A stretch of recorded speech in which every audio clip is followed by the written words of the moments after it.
Welcome to another episode of CTM GO, and in this episode we will bring you to Paris.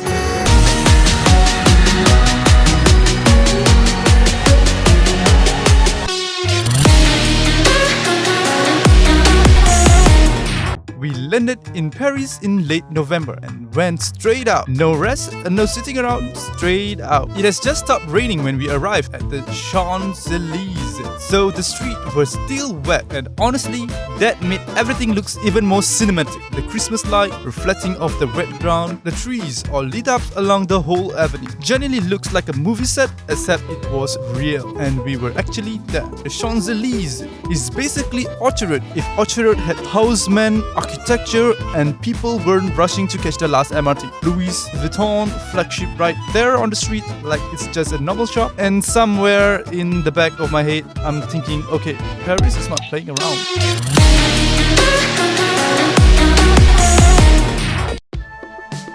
At the top of the Champs-Élysées, the Arc de Triomphe, built in 1806 as a monument to Napoleon victories.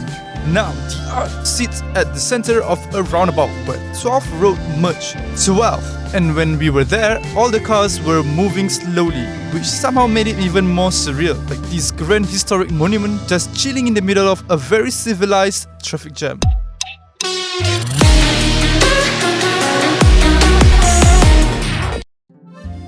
And then we went to see her, the Eiffel Tower. I know you've seen it 1,000 times, Instagram, Google image, that one puzzle that's been sitting at your relative's house for 20 years, but nothing prepares you for seeing it in person. In the 1880s, some guy named Gustave Eiffel looked at Paris and thought, you know what, this place really needs a really tall piece of metal, and he just built it. And now, it is the most recognizable structure on the planet. We walk over the Place de Chaux, the Trocadero Plaza, which gives you the iconic view, the two curved wings of the palace framing the Eiffel Tower perfectly across the scene. This is the shot, the one that every traveler, every photographer, every couple in Paris makes their way here for. And when you're standing there yourself, you understand why.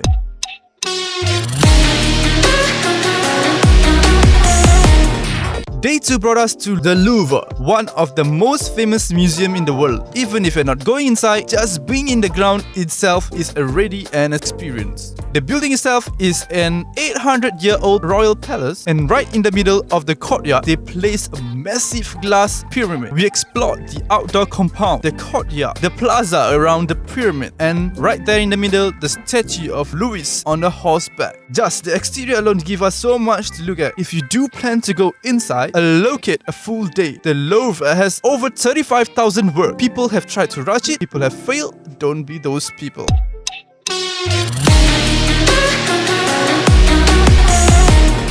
You can't come to one of the fashion capitals of the world without doing a little shopping. The streets are lined up with boutique, historic department stores and places where a single pair of socks costs more than my monthly rent. It is an intoxicating mix of beautiful design and immediate financial regret. After successfully dodging enough luxury stores to keep my bank account intact and picking up a few things, there was only one thing left to do.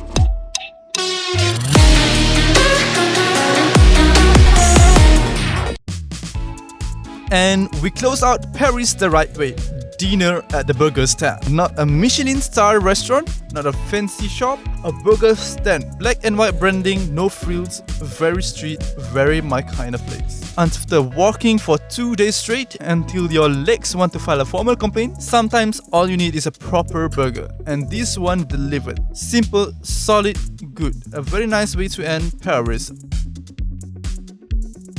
So, can you do Paris in a frantic, chaotic 2-day scramble? Yes, your feet will demand a written apology and you will spend a lot of time dodging traffic. But you will see some of the most impressive things on the planet and eat really good solid burger. Thanks for watching this absolute whirlwind of an episode on CTM GO. Subscribe if you want to see where I drag myself next. And I'll see you in the next one.